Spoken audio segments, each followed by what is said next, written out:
예, 이번 주는 설교 제목이 한 3번은 바뀐 것 같아요. 예, 3번이 바뀌었는데, 예, 잘 전하도록 하겠습니다. 자, 여러분, 은혜로운 예배의 조건이 있을까요? 은혜로운 예배의 조건. 어떤 예배가 은혜로울까요? 좀 생각해 보려고 해요.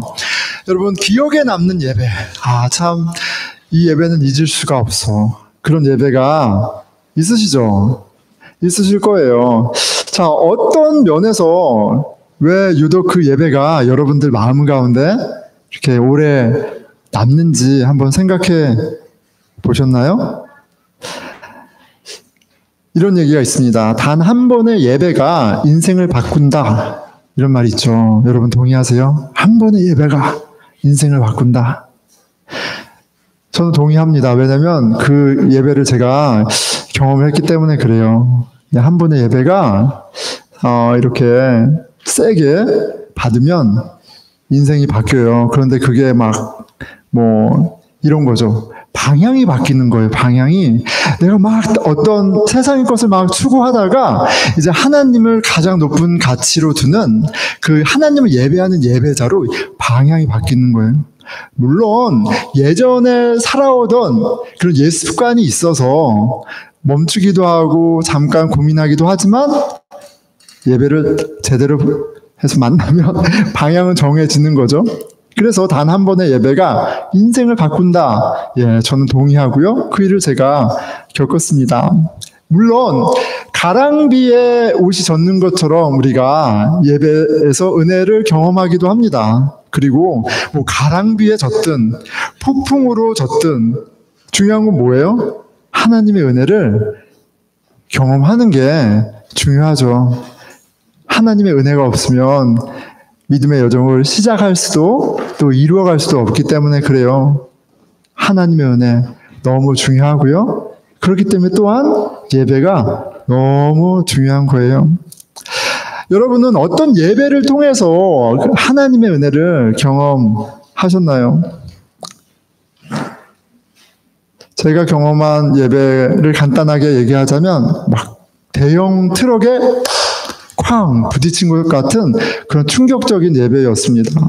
공포와 두려움이 갑자기 오더니 과거의 모습이 파노라마처럼 이렇게 보이고 그런 일이 진짜 있더라고요. 예배 가운데 그런 일을 겪었어요. 그러면서 제 마음 가운데 한 가지 음성이 들렸습니다. 너에게 선한 것이 하나도 없다.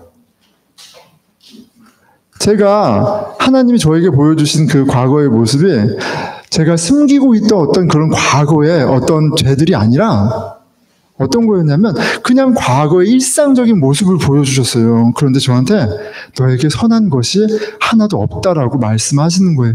자, 그러면서 제가 그 예배 가운데 깨달은 게 있습니다. 뭐냐면 전적인 타락, 죄라는 게 이런 의미구나. 또 한 가지, 하나님의 은혜가 없으면 이게 살 수가 없는 거구나. 그런 경험을 했어요. 그리고 그 예배의 여운이 여전히 제 안에 있습니다. 하나님의 은혜로 산다는 사실이 각인되었습니다. 한 번의 예배가 인생의 방향을 바꾸죠. 큰 영향을 줍니다. 이제는 하나님 인정할 수밖에 없고 하나님을 바라보면서 살 수 없게 할 정도로 임팩트가 있습니다. 자, 그런데 흥미로운 것은 그 예배가 굉장히 특별한 예배였냐? 또 그렇지도 않아요. 그냥 평범한 예배였습니다. 평범한 예배였고요. 그리고 돌아보면 그 예배 가운데 제가 대굴대굴 굴렀거든요. 근데 대굴대굴 굴르는 사람은 저뿐이 없었어요. 저뿐이 없었어요. 평범한 예배고 다 함께 예배드리는데 왜 유독 저한테만 그렇게 특별하고 큰 은혜가 임했던 것일까요? 무엇이 저로 그런 예배를 경험하게 했을까요? 오늘 본문 말씀, 히스기야 말씀을 통해서 한번 그것을 다시 한번 찾아보려고 합니다. 오늘 본문의 배경은 그렇죠. 북이스라엘이 망했습니다. 아시리아 제국, 신흥 강국이죠. 기세등등한 아시리아 제국에 의해서 망해버렸어요. 예, 그리고 이제 남유다의 왕 히스기야 왕이 이 위협 가운데 이 위협 가운데, 다음은 누구예요? 내 차례인 거예요, 내 차례. 예. 이 위협 가운데 히스기야 왕이 하나님께 돌아가기로 선택을 합니다. 선택을 해요. 그래서 유월절을 회복하기로 하고 사람들을, 파발꾼들을 막 보내는 거죠. 자, 이제 우리 하나님께 돌아가자. 이제 돌아가서 하나님께 예배하자. 북이스라엘이 우상을 숭배하고 하나님을 떠나서 이렇게 망하게 된 거야. 하지만 하나님은 은혜로우시니까 이제 우리가 함께 주님께 예배 드리면 우리는 하나님의 보호함을 받을 거야. 그러니까 돌아가자. 파발꾼들을 막 보냈습니다. 자, 그런데 본문에 보니까 이 파발꾼들의 소식을 듣고 사람들이 막 회개를 하고 막 이렇게 한 게 아니라 비웃었어요. 조롱했습니다. 비웃고 조롱했어요. 메신저들을 조롱했지만 누구를 조롱한 거예요? 히스기야 왕을 조롱했습니다. 야, 무슨 말 같지도 않은 얘기를 해. 뭐가 바뀌어? 근데 실은 하나님을 조롱한 것이기도 하지요. 몇 사람들만이 겸손한 마음으로 예루살렘으로 돌아왔다고 합니다. 아니, 지금 아시리아의 그 기세등등함, 이 위기 가운데 하나님께 나아가는 게 마땅한데 조롱하고 하나님의 초대를 거부한 사람들이 있었다고 얘기해요. 위기 가운데 누군가는 하나님을 더 찾고요. 아니, 돌아가고요. 누군가는 전혀 움직이지 않습니다. 전혀 하나님을 찾지 않습니다. 오히려 하나님을 조롱합니다. 그런데 가만히 보니까 여러분 어떠세요? 여러분들이 예상하지 못했던 어떤 위기 가운데 어떻게 반응하시나요? 그 가운데 하나님을 더 찾으세요? 아니면 다른 길을 막 모색하세요? 하나님 생각이 전혀 나지 않나요? 어떠세요? 어떻게 반응하세요? 잠깐 생각해 보세요.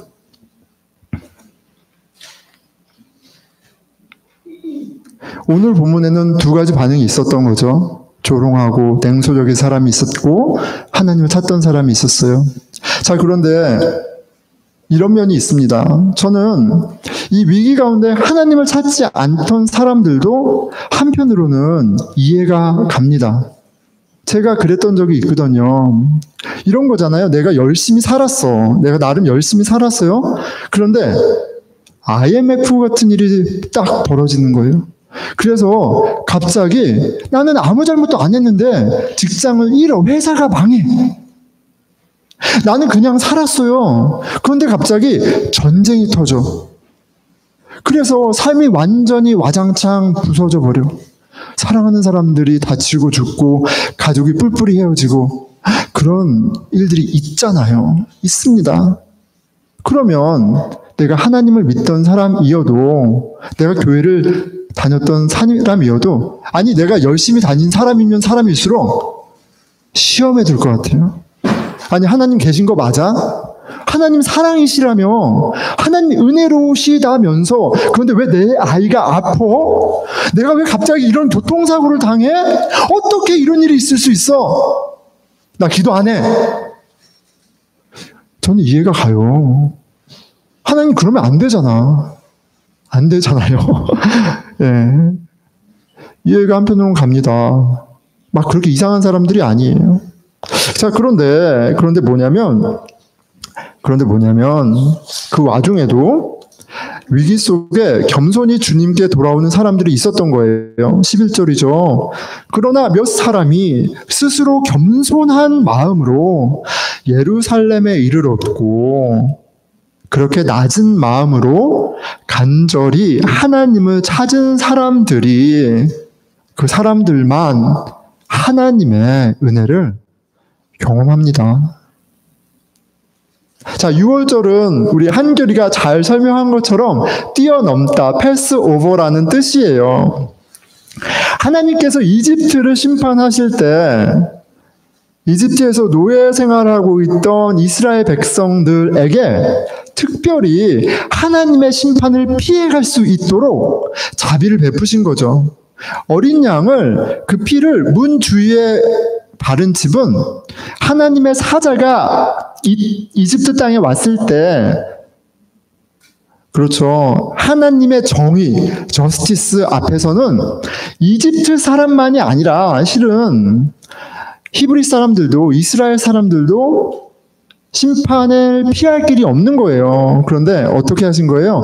어린 양을 대신 죄값을 치르게 하셔서 패스오버 하신 겁니다. 살 길을 주신 거예요. 그래서 이 유월절은 유대인들에게 하나님의 은혜, 하나님의 자비를 기억하는 너무너무 중요한 절기였어요. 그래서 율법에 절기 꼭 지키라고 말씀하시죠. 절기 때마다 예루살렘 가서 유월절을 기념하라고 말씀하십니다. 얼마나 중요해요. 자, 그런데 말씀해 보니까 솔로몬 이후로 유월절을 몇 번 지켰다고 그래요? 한 번도 못 지켰어요. 지난 200년 동안 유월절을 못 지켰어요. 왜 그랬을까요? 솔로몬 이후로 나라가 두 쪽이 났습니다. 북이스라엘과 남유다로 나뉘어졌고요. 전쟁이 끊이지를 않았어요. 그리고 북이스라엘이나 남유다나 우상숭배가 너무 많았어요. 하나님을 경외하는 예배하는 마음이 없었고요. 하나님을 찾지도 않았어요. 간혹 있었지만 가뭄에 콩나듯이 있었습니다. 자, 그러니까 하나님이 나에게 와야 은혜를 주는데 은혜 받을 길이 없는 상태에서 200년이 지난 거예요. 그리고 결과적으로는 하나님이 오래 참으셨지만 북이스라엘은 우상숭배로 망하는 겁니다. 심판을 받는 거예요. 그리고 그 위기 속에 남유다의 왕 히스기야는 하나님께 돌아가는 길을 선택한 거예요. 그리고 하나님은 마치 기다리셨다는 것처럼 오늘 본문에서 보는 것처럼 은혜를 막 부어주시고 계세요. 23절입니다. 온 회중이 또 7일을 즐겁게 지켰더라. 예배의 기쁨이 유월절과 무교절 예배의 기쁨이 가시지 않아서 7일을 더 예배했다고 그래요. 이게 하루에 1시간이 아니죠. 계속 제물 드리면서 노래하고 찬양하면서 하루 종일 예배를 하는데 7일을 더 했어요. 자발적으로. 하나님의 은혜가 경험되는 예배였기 때문에 그렇겠죠. 그리고 하나님의 예배가 있었구나를 알 수 있는 3가지 증거가 있어요. 첫째는 하나님을 향한 사랑이 회복됐어요. 두 번째는 이웃 사랑이 실천됐고요. 세 번째는 거룩한 일상이 회복됐습니다. 여러분, 예배를 드리고 또 드려. 오늘, 여러분, 우리, 친교하고 예배 다시 1시간만 드리겠습니다. 얼굴이 안 좋네요. 예. 헛웃음이네. 그런데, 가능할 수 있습니다. 언제 가능해요? 예배가 너무 좋으면, 목사님, 우리 예배 또 드려요. 못할 말은 아니죠. 하나님이 너무 좋으면, 여러분, 사랑하면요, 수단과 방법을 가리지 않고, 여러분 다 사랑해 보셨죠? 예. 또 사랑할 거잖아요? 사랑해 보면 수단과 방법을 가리지 않고 내가 사랑하는 사람과 시간을 보내려고 하잖아요. 하나님과의 사랑이 회복이 된 거예요. 그러니까 7일을 더 자원해서 예배를 드리죠. 사랑하는 사람과 항상 함께하고 싶은 것처럼 하나님을 예배하고요. 이 예배는 어떤 예배예요? 의무가 아니죠. 내가 항상 드렸고 그래서 드려야 하는 예배, 안 드리면 찝찝한 예배, 안 드리면 혼나는 예배가 아니라 내가 너무나 자원하는 축제가 되는 거죠. 두 번째 증거는 하나님을 향한 사랑과 그 사랑이 거기에 머물러 있지 않고 이웃상으로 익스텐드 되고 있습니다. 모든 회중과 모든 나그네들이 화목제를 드리며 함께 즐거워요. 한 문장에 백성들과 나그네들이 지금 이렇게 기분이 좋구나라고 쓱 지나갈 수 있지만 여러분, 지금도 이스라엘 사람들은 선민의식이 굉장히 강해요. 우리는 선택받았고 너희들은 모르겠습니다. 당시에는 개, 돼지였다고 생각했대. 개, 돼지처럼 여겼다고 그래요. 내가 상종하지 않던 사람들과 함께 식사해요. 함께 즐거워해요. 이거는 되겠습니까? 사람이 한다고? 되죠. 하나님의 은혜가 있으니까 되는 거예요. 원수였던, 내가 멸시했던, 아니 서로 멸시했던 사람들이 함께 축제를 합니다. 자, 그리고 제사장과 레위인들이 일어나 축복하고 있습니다. 모든 이들에게 부어지는 축복이 있었어요. 마지막으로 이 모든 일이 끝남에 온 땅에서 산당들과 제단들을 제거하여 없애고 온 땅에 언덕마다 계곡마다 산당이 있고 무당이 있고 우상들이 드글드글했어요. 그런데 은혜 받으니까 어떻게 해요? 돌아가서 그 삶 가운데 일상 가운데 있는 우상들을 다 무너뜨립니다. 이게 어떤 고백이요? 나 하나님만 예배할 거야. 하나님이 제일 좋아. 하나님이 가장 복돼. 그게 형식적인 예배에서 고백이 그렇게 있을 수 있지만 그게 형식으로 남지 않고 우리 마음 가운데 울림, 변화로 나오면 삶이 달라지는 거예요. 그 일이 여기 있었습니다. 하나님의 은혜가 낳은, 왕이 시킨 게 아니에요. 누가 시킨 게 아니에요. 하나님의 은혜가 낳은 자발적인 결단과 그로 인한 삶의 변화가 여기 이렇게 있잖아요. 일상에서 하나님만을 예배하게 합니다. 히스기야와 백성들이 드린 오늘 6월절 예배 가운데 분명히 하나님의 은혜가 있었습니다. 그리고 이 축제와 같은 예배에서 오늘 설교 주제죠. 은혜로운 예배의 조건이 무엇일까? 도대체 왜 이 6월절은 이토록 은혜로웠을까? 라는 질문으로 한번 들여다보는 겁니다. 여러분, 우리는 매일 성경을 통해 말씀을 묵상하죠. 그래서 오늘 본문이 제가 바라기는 새롭지 않기를 바라요. 본문을 다 읽으셨을 겁니다. 이 축제 현장을 이미 보셨을 거예요. 혹시 이 축제가 되는, 하나님의 은혜가 풍성하게 되는 그 조건, 그 컨디션을 혹시 발견하신 분 계신가요? 저는 말씀을 보면서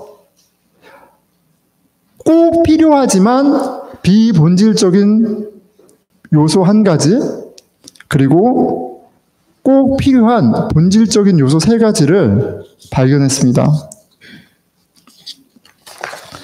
꼭 필요하지만 비본질적인 요소가 뭐냐면, 여러분, 형식이에요. 형식. 내지는 전통입니다. 형식 없이, 예전 없이, 순서 없이, 찬양팀 없이, 기도 없이 예배가 안 드려지겠죠. 형식은 꼭 필요합니다. 더군다나 6월절을 생각할 때 6월절의 형식은 누가 주셨어요? 하나님이 직접 주셨어요. 그러면 이거 목숨처럼 지켜야 되는 형식이잖아요. 그런데 현실은 어떻습니까? 6월절이요. 200년 만에 지켜졌어요. 200년 만에. 그럼 이 형식만을 지키는 것이 에브리띵이라면 6월절 지키지 않은 그 해에 남유다 북이스라엘은 심판받아야 돼요. 심판. 200년 동안 어떠한 이유에서든 예배가 멈춰졌습니다. 자, 히스기야 왕이 이제 예배를 회복하려고 그래요. 6월절을 지키려고 합니다. 그런데 순탄하지 않았어요. 조직을 하고 사람들을 격려하고 파발꾼들을 막 보냈는데 어땠다고요? 사람들이 조롱했어요. 뭐 하는 거야 지금? 뭐 이래서 뭐가 돼? 하나님 어디 있어? 뭐 문제가 해결이 돼? 조롱하고 난리였던 거예요. 순탄하지 않았습니다. 제사장들이 6월절을 드려야 되는데 정결 예식을 받지 않는 제사장들이 너무 많아서, 그리고 사람들이 아직 도착하지 않아서 한 달 미뤄졌다라고 얘기를 합니다. 물론 성경에는 한 달 예외적으로 2번째 달에 드릴 수 있도록 되어 있기는 해요. 그런데 한 달 미루어졌다는 것 자체가 너무 준비가 안 되어 있어요. 그리고 가장 결정적으로는 정결 예식을 치르지 않고 6월절에 참여한 사람들이 너무 많았어요. 근데 율법은 뭐라고 합니까? 정결 예식을 하지 않고 유월절에 양을 먹는 사람은 공동체에서 퇴출. 굉장히 금하는 법이에요. 불법, 심각한 불법입니다. 200년 만에 드리는 유월절이라는 사실도 참 민망하지만 모두가 처음입니다. 마음은 있어요. 마음은 먹었습니다. 드려야만 해요. 하지만 처음 하는 이벤트잖아요. 예배잖아요. 그런데 여기 재물이 얼마나 드렸는지 숫자가 다 나오죠. 소 10,000마리, 7,000마리 막 이렇게 나옵니다. 단순하게 계산하면 적어도 이 6월절에 참여한 인원이 가장 적게 잡으면 10만 명이 모였어요. 10만 명이. 그리고 대략 30만 명이 모였습니다. 자동차가 있는 것도 아니고 뭐가 있는 것도 아니에요. 하루길, 이틀길, 3일길 사람들이 먼지 뒤집어 쓰고 딱딱한 빵 먹고 길바닥에서 들에서 자면서 그러면서 예루살렘에 모였습니다. 자, 10만 명 모였다고 우리가 상상해 보는 거예요. 근데 10만 명이 모였는데 10만 명이 먹고 자고 쉴 수 있는 숙소가 당연히 없었겠죠. 그럼 어땠겠어요? 10만 명의 거지들이 있는 거예요.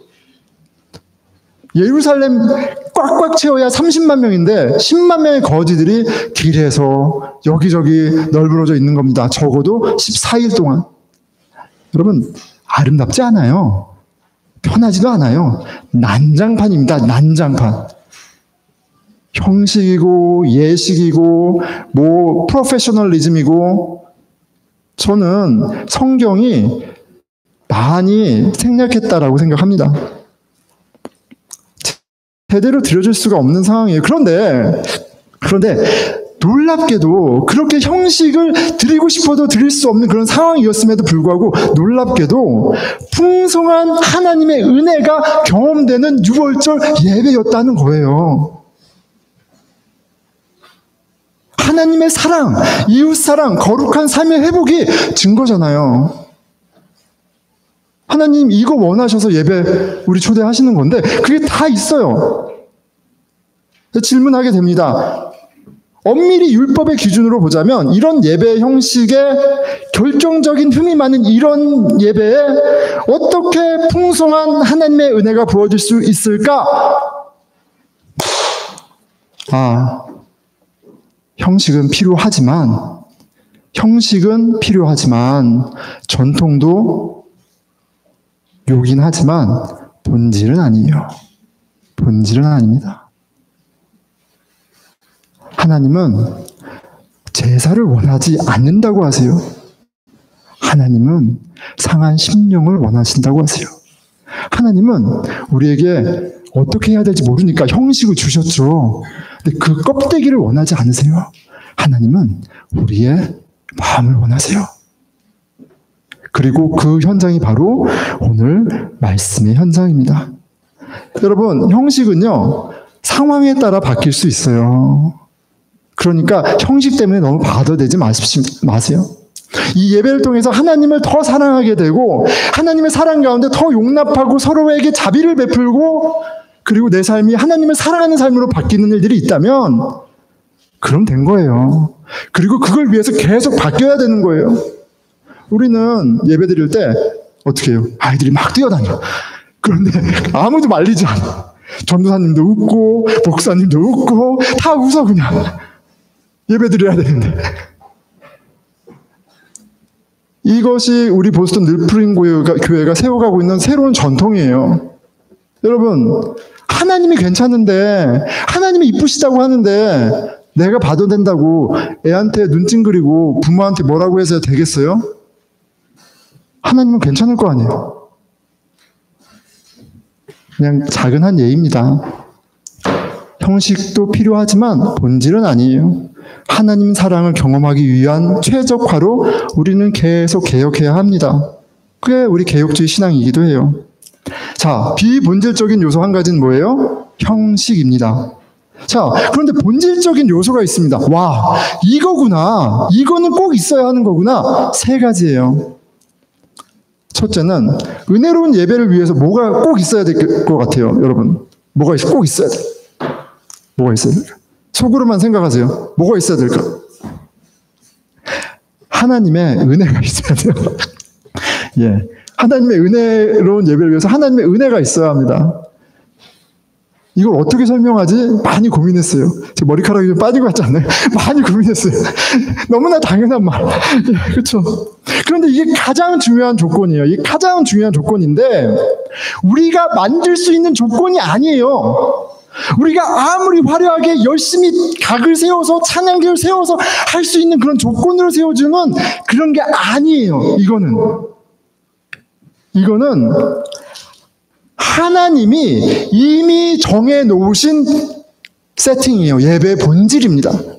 주 여호와의 이름을 부르고 나오면 하나님 컨디션 만드셨어요. 하나님의 은혜는 그냥 부어지는 거예요. 여러분 6월절이 어떤 의미입니까?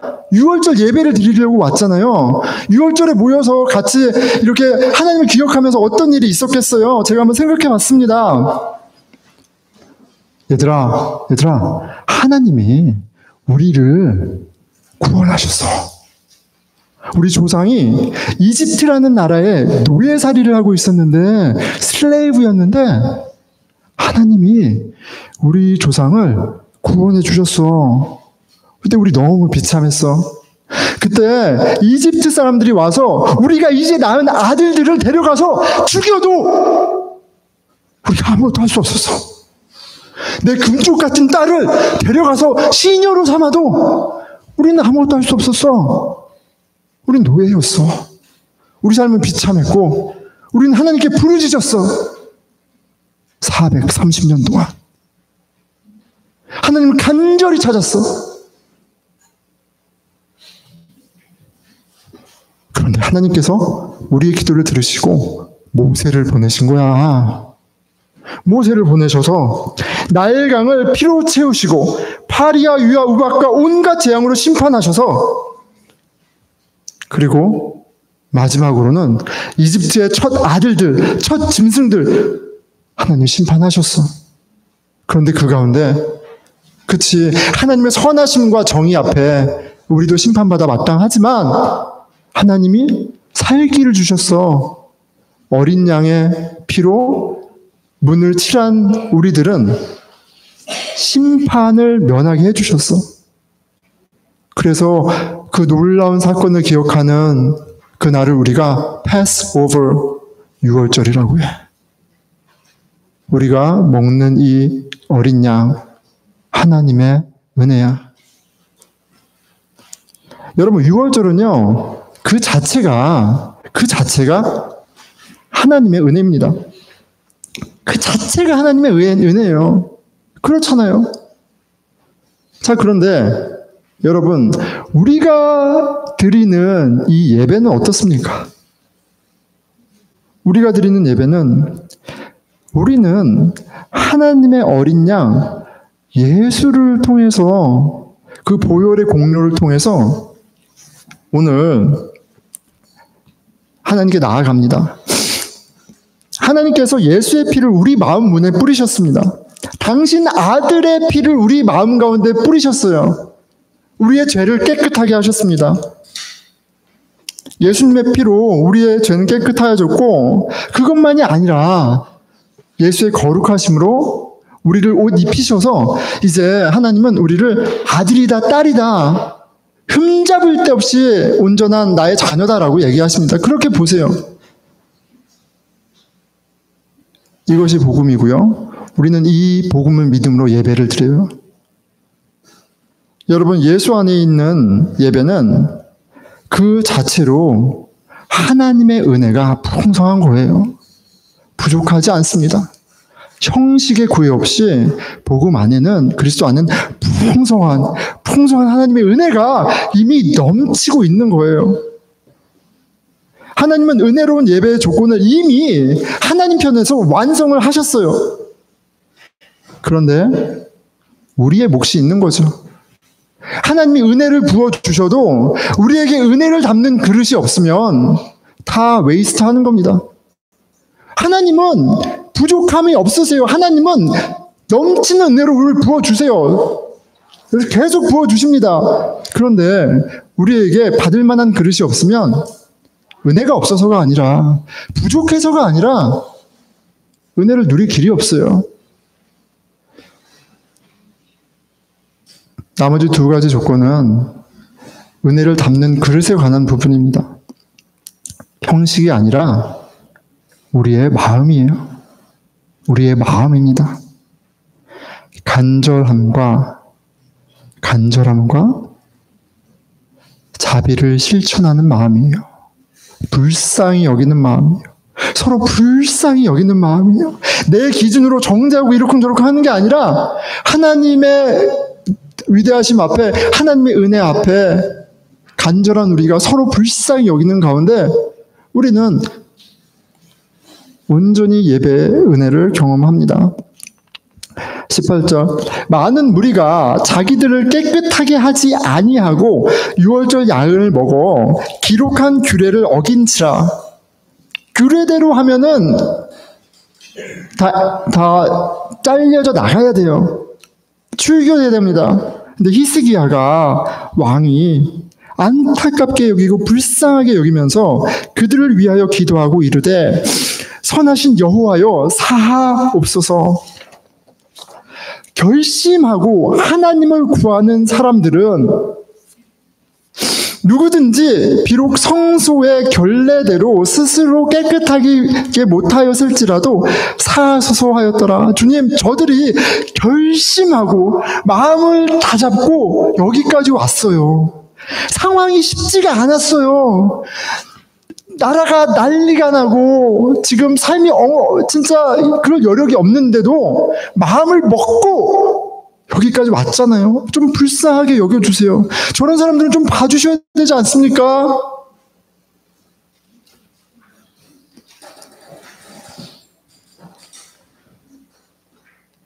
(10만) 명이 14일을 거지처럼 길에서 자면서 예배를 드릴 정도면 여러분, 그들이 얼마나 간절한 마음으로 왔길래 그런 불편함을 다 감수하면서 합니까? 그렇잖아요. 저들의 간절함을 좀 봐주세요. 불쌍하게 여겨주세요. 그런데 히스기야 왕도 간절했어요. 눈앞에서 북이스라엘이 아시리아에 망했습니다. 이제 20살이에요. 나라는 우상으로 개판입니다. 히스기야도 간절해요. 다음 차례는 나야. 간절함으로 예배를 회복한 거예요. 살려고. 그래서 히스기야도 알았던 것 같아요. 나도 간절하고 쟤도 간절하고 하나님 우리가 잘했다고 하는 거 아니잖아요. 우리 200년 동안 못 드렸어요. 우상 숭배하느라고. 심판받아 마땅하죠. 근데 하나님 은혜와 자비가 풍성하신 하나님이시잖아요. 시편 51편 17절에 하나님께서 구하시는 제사는 상한 심령이라 하나님이여 상하고 통회하는 마음을 주께서 멸시하지 아니하시리이다. 그런 하나님을 너무 잘 알았던 것 같아요. 가난한 마음으로 간절함으로 나아가고 그들 가운데 자비가 있었습니다. 그리고 하나님은 자비로 응답하시죠. 20절이에요. 여호와께서 히스기야의 기도를 들으시고 백성을 고치셨더라. 2월절에 참여하는 모든 백성들이 하나님의 은혜를 경험했습니다.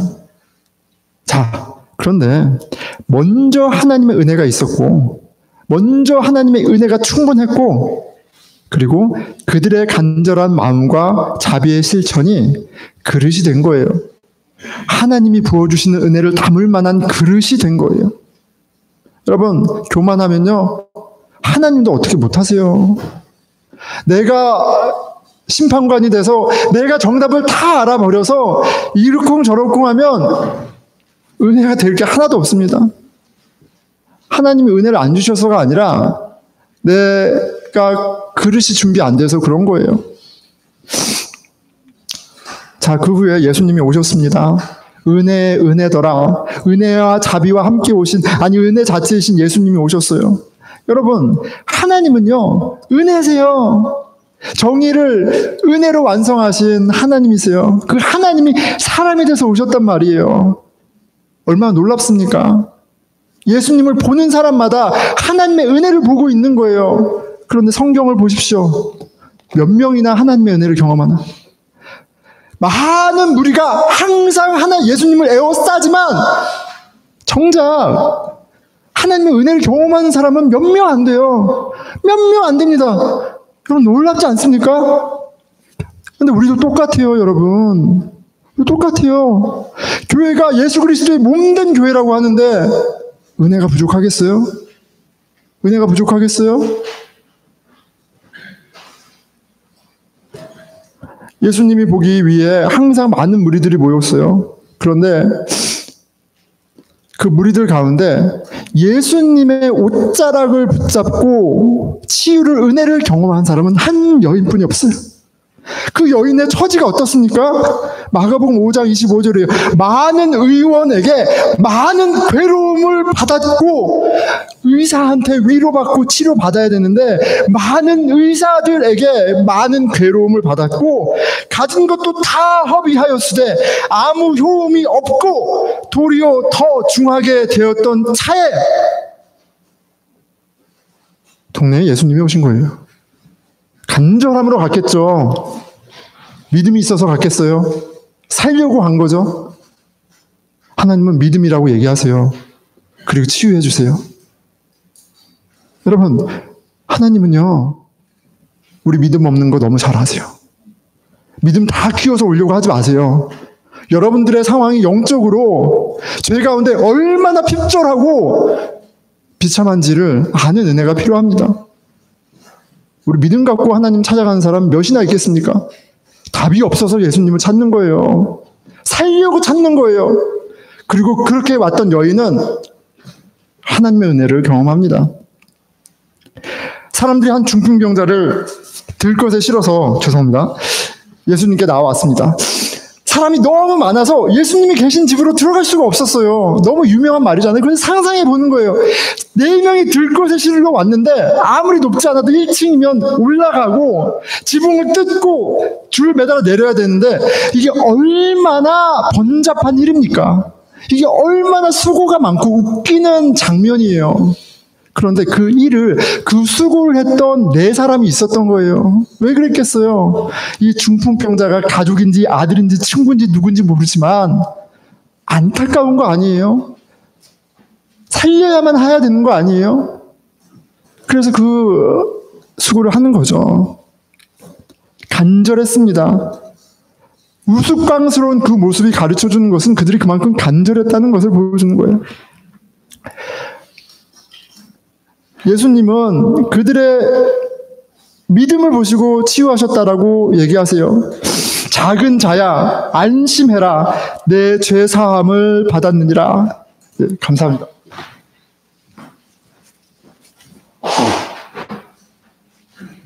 제가 항상 준비하는데 준비 안 했을 때 눈물이 더 나요. 하나님이 알고 주시죠. 작은 자야 안심해라, 내 죄 사함을 받았느니라. 병자를 불쌍히 여기며, 여러분, 그들의 믿음을 보고 치유하셨다고 그래요. 그들의 믿음. 그 병자는 지금 중풍이어서 입도 못 꺼냅니다. 아무것도 못해요. 그들의 믿음. 근데 그들의 믿음이 뭘까요? 간절함, 안타까움, 불쌍히 여기는 마음. 그들은 간절함과 불쌍히 여기는 마음으로 주님께 찾아 나왔고 주님은 그들을 보시고 은혜를 베푸십니다. 하나님의 은혜를 경험해요. 말씀 맺겠습니다. 은혜로운 예배, 은혜로운 예배, 은혜로운 예배 너무 중요해요. 너무 중요합니다. 그런데 그 예배를 위해서 무엇이 필요할까요? 오늘 말씀이 뭘 가르쳐 주십니까? 예수 그리스도 안에 하나님께 나아가는 예배는 이미 하나님의 은혜로 충분한 거예요, 여러분. 뭐가 더 필요합니까? 그런데 왜 은혜가 되지 않아요? 간절한 마음과 서로를 불쌍히 여기는 자비를 실천하는 가운데 그 은혜를 채운 그릇이 우리 가운데 주어지는 거예요. 여러분, 간절함이 있습니까? 서로를 불쌍히 여기는 자비의 마음이 있습니까? 제 20대 초는 간절했습니다. 간절했어요. 진리에 대해서 간절했습니다. 아니 무슨 20대 그 어린 나이에 무슨 진리에 관심이 그렇게 많아? 그런 아이가 있어요. 그런 아이가 있어요. 이상한 아이가 있어요. 고무신 신고 산에 가고 절하고 금식하고 이것저것 쫓아다니고 그런 아이가 있어요. 제 대한민국에서 대학교 전공이 동양철학이었어요. 마치진 않았지만 저는 간절했습니다. 진리에 대해서 간절했어요. 그런데 첫 번째 공부하면서 알게 된 건 세상에 답이 없어요. 엉망진창이야. 근데 조금 지나고 나서 보니까 세상에만 답이 없는 게 아니라 나도 답이 없어요. 나는 더 엉망진창이야. 그래서 길을 잃었어요. 20대 초반에. 막 열심히 공부하죠. 학생이니까 조절이 나면은 일어나서 집에 갑니다. 그래도 학생이니까. 근데 막 눈물이 나. 슬퍼서 우는 것도 아니에요. 외로워서 우는 것도 아니에요. 근데 막 눈물이 나요. 그렇게. 간절했어요. 간절했어요. 왜 살아야 되나? 뭐 때문에 살아야 되나? 근데 하나님이 만나주셨어요. 하나님 만나주셨어요.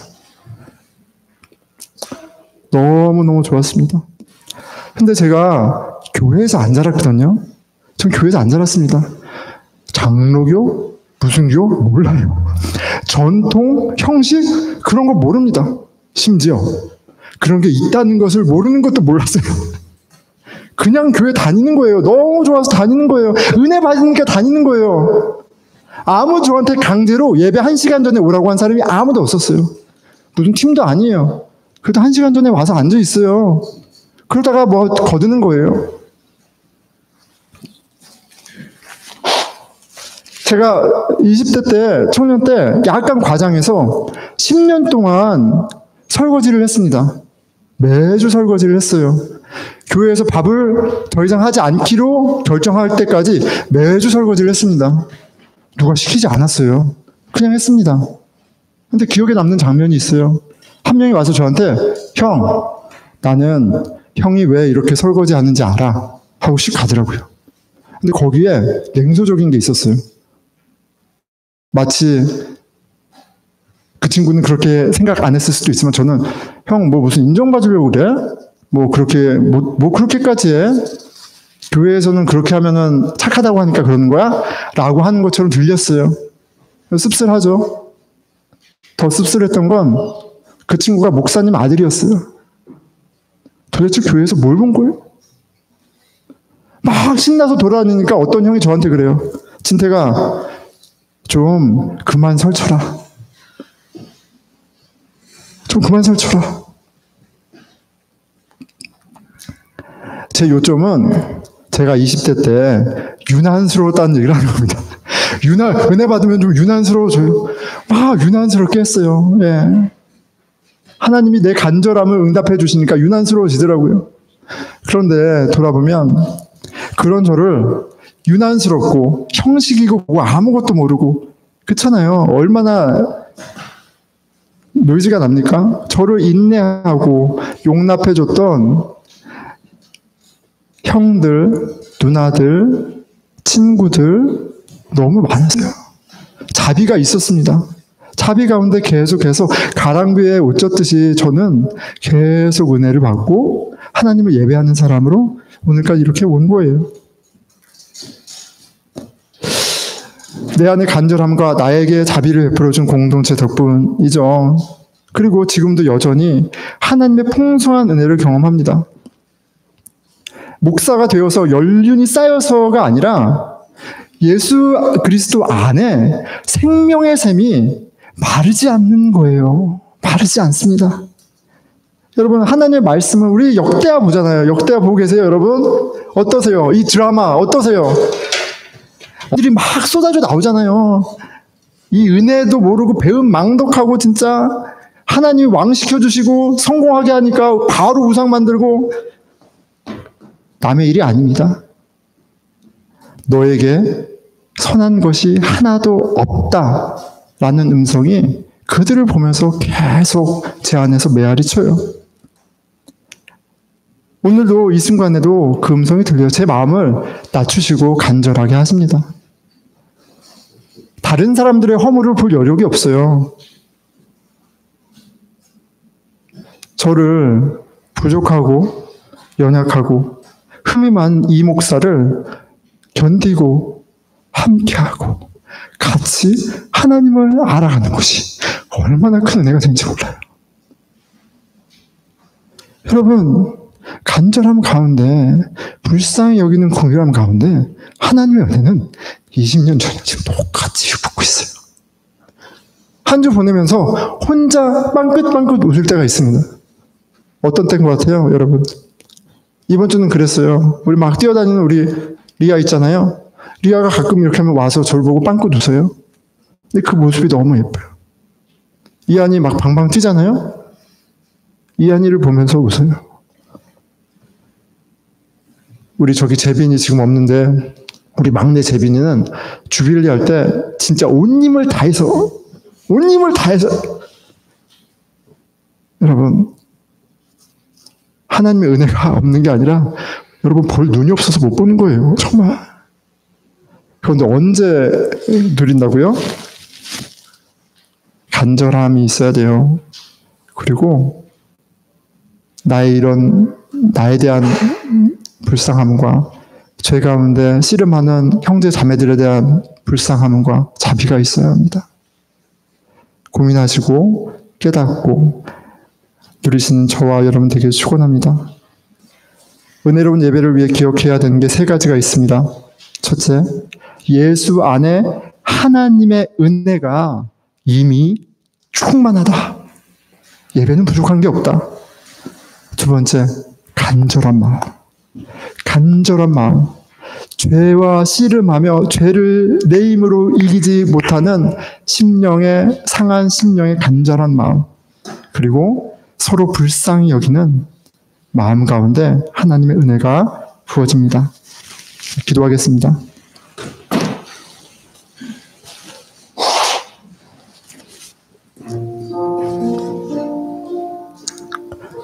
예, 하나님, 말씀을 주셔서 참 얼마나 감사한지 모르겠습니다.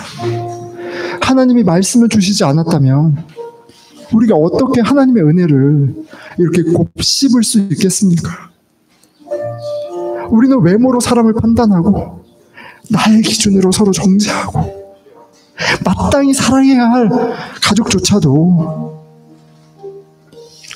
축복이 아니라 야, 너 그렇게 살아서 어떻게 라고 저주하는데, 주님, 말씀이 없으면 우리가 어떻게 이 죄를 알겠습니까? 말씀이 없으면 이런 죄인을 위해서 오신 하나님 아들 예수 그리스도를, 그 복음을 알 수 있겠습니까? 감사합니다, 주님.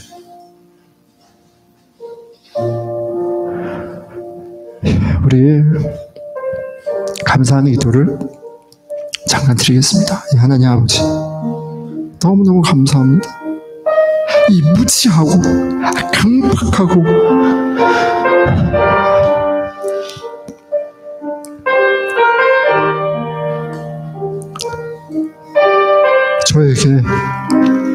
너에게 선한 것이 하나도 없다라고 직접 가르쳐 주셔서 감사합니다. 주의 은혜가 필요합니다. 하나님의 풍성하신 은혜가 없이는 살 수가 없습니다. 주님, 저를 불쌍히 여겨주십시오.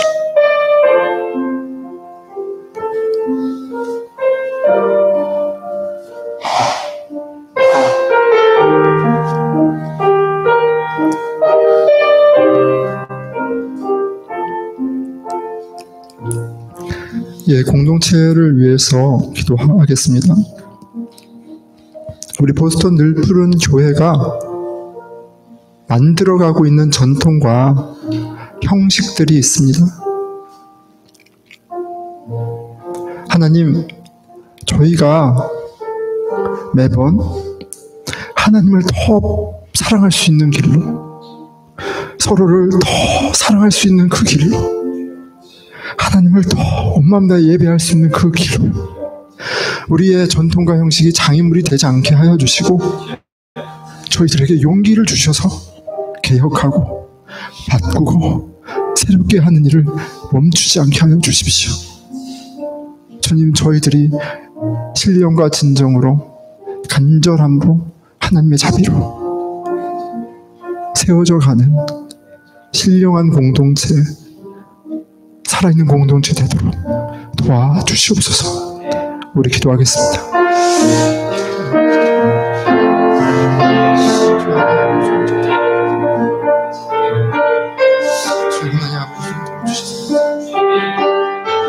주여 하나님 아버지,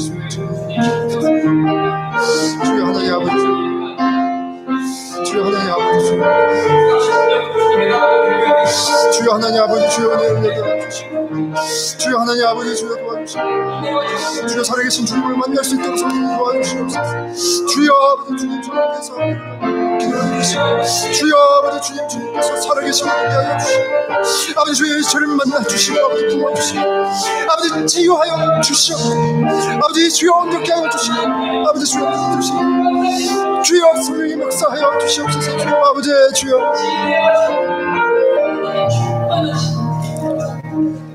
자, 모두 자리에서 일어나셔서 찬양하며